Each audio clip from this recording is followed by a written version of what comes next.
Alright, so we have in effect replaced Tom 2 and Tom 1, which is the floor tom and the rack tom, with the Massey DRT, and we are going through Contact 5 with Abbey Road Modern Drummer from Modern Instruments. Here's Tom 2 and Tom 1 replaced. I have disabled the actual Tom 2 and Tom 1 tracks here. As you can see, I just made them visible by clicking the little dot over here. And you can see this list by clicking the arrow down here. Closed and open. So I inactivated those two tracks because, if you heard in the first video, I cleaned them not really taking it into account that we would ever keep them because the quality of the recording wasn't good enough for a finished record, and I just needed the performance from the drummer. I didn't need the actual mic because the performance of the toms comes through the overheads, or the one overhead we used, and other than that I just needed to trigger the samples that we'll be using. So those tracks are inactive now.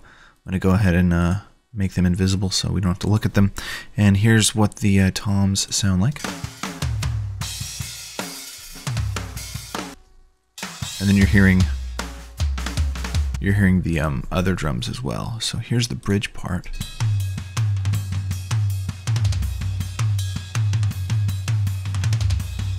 So, yeah, those are the toms finished. Also, I've EQ'd them, just like I would any other tom. Do a little low boost, high boost, and mid cut, depending on the actual drum. So, this is the floor tom, and the rack tom EQ. So yeah, the toms are good to go. They're also going through their bus and then out to the drum mix, where we have multi-band compressor on the drum bus and an EQ for the whole drums, boosting the kick there. Anyway, let's do the kick drum. Speaking of it, so here we have the kick. Let's go ahead and solo that bad boy. Make sure you can't hear it because we need the kick aux bus solo to be command clicked so we can hear it, and we'll do that by doing that now. And wait for it to start playing again. Okay. Alright, so there's the kick. As you can hear, it's pretty quiet. It's minus 22 dB. I'll go ahead and option click it to go to 0. So we had the mic really inside the drum, really close to the beater and the head on the beater side. Now, if you want to just use your live kick, you can do that. You know, you can throw an EQ on there. You can go watch the video for mixing live drums in the drum mixing series. But we're going to instead drop it down to minus 22, and we're going to replace that kick to give it just a huge full-bodied thump. I have the Massey DRT open, which is an audio suite instrument, Massey DRT. And just like the toms, we double-click on the track, then we analyze. And alright, now we have the loudness bar that stays set where it was before, so I'm going to move that back to the default. And you can see we have a lot more information in there than we need. We're not triggering just kicks. So it's going 3-1-3-1, but we're like triggering a bunch of triggers. And I could go through and just minus them and get rid of them. But instead, I'm going to get rid of the information I don't need, these blue areas. It's amazing how Massey DRT does this, the drum replacement tool from Massey plugins. It's amazing how they've figured out what they're doing, because basically I just have to drag this slider over and drag this one over, and now I've just got drum triggered. So see, perfect. I'm going to double click that, and I know that the kick drum on my virtual instrument is on C1. So I'm just going to go ahead and create a track by going stereo instrument track, and we'll bring that up to underneath the kick. Let's call that K rep. There we go. And I'll call that K rep for the kick replacement. And let's send the output of it to bus 11 and 12, because that's going to be the kick bus. So let's go ahead and do that. 11 and 12. Alright, so now the kick, both the original raw kick is going to 11 and 12, and the replacement kick will be going to 11 and 12, which is the kick bus. and then that's going out to bus 1 and 2 into the drum bus. Okay, so we've analyzed the kick. We're ready to drag it onto our instrument track that we just created. We know that the kick is C1 in our virtual instrument, so we just drag it and drop it, and then we make sure that it's all the way up against the edge so that the samples line up with the original kicks, and that looks great.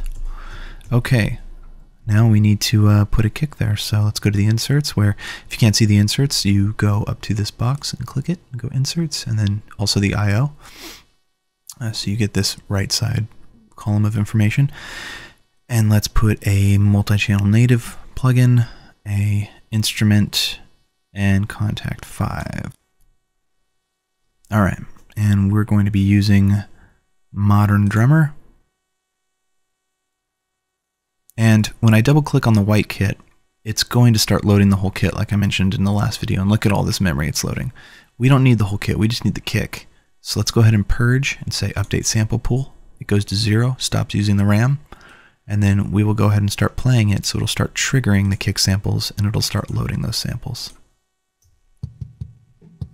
Go ahead and solo the kick too.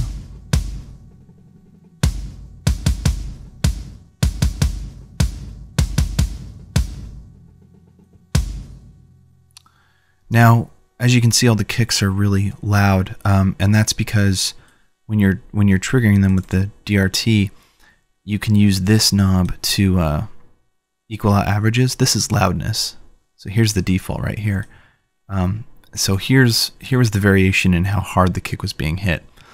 This is the intro, this is the verse, this is the chorus, and second verse, and then second chorus, and then there's a bridge. But for a kick drum, we want the tone, or at least I want the tone to be really consistent with the kick drum. I mean, in aggressive rock music, I'm saying, you know, if you're doing like jazz or, you know, R&B or something like that's a completely different story. But for aggressive rock, you want the kick to be really consistent in its hitting, and then any volume changes you can do with automation. So I'm going to take this averaging knob or slider and average out all the kicks so they're basically the same velocity, and then I'm going to raise the velocity of all of them up really high, and then I can drag and drop it, and that looks good. Okay, so let's take a listen. Cool. Alright, so there's a lot going on with that kick drum. So if we're in the virtual instrument, Abbey Road Modern Drummer, we can do a lot with that kick. First of all, we can take out the room and the overhead if we want. We can tune it. And you can hear how it, if I go to the mixer here, I can get rid of the stereo room, overhead, mono and stereo, and the room mic. So this is just pretty much kick now. If I go to settings on the kick area, this is the in mic.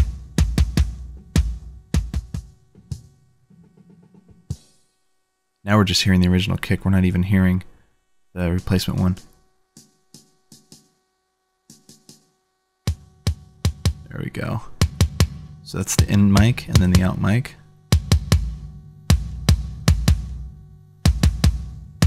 Kind of blend them. The trail, you know, you can change the trail by holding hold down.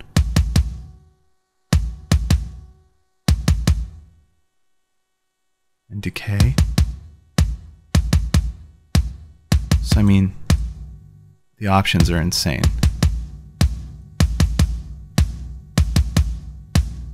We're not hearing anything in those changes because the overhead mics are not turned up.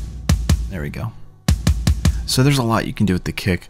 I'm going to go ahead and delete this kick track. You don't have to delete yours if you're following along with me, because I'm going to make the original that I actually used in the final mix visible, and we'll take a look at what we did. Okay, so here's the original. And let's see. So I use a little blend of in and out mic, and then I left the overhead and the room at 0. I did way down tune the kick drum though, so let's take a listen. So yeah, you can hear a lot of that room in there, and that's all from the virtual instrument. So I'm going to put it here, and it's going into the kick bus now.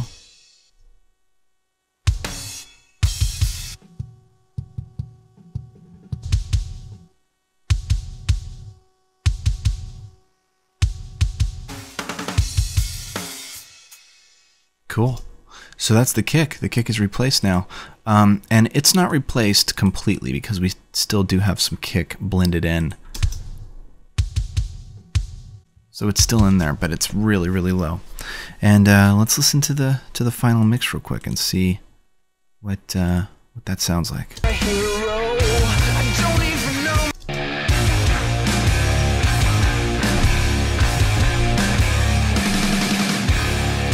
Cool. All right, well, let's go on to the snare and replace that bad boy, and then we'll get a final drum mix going.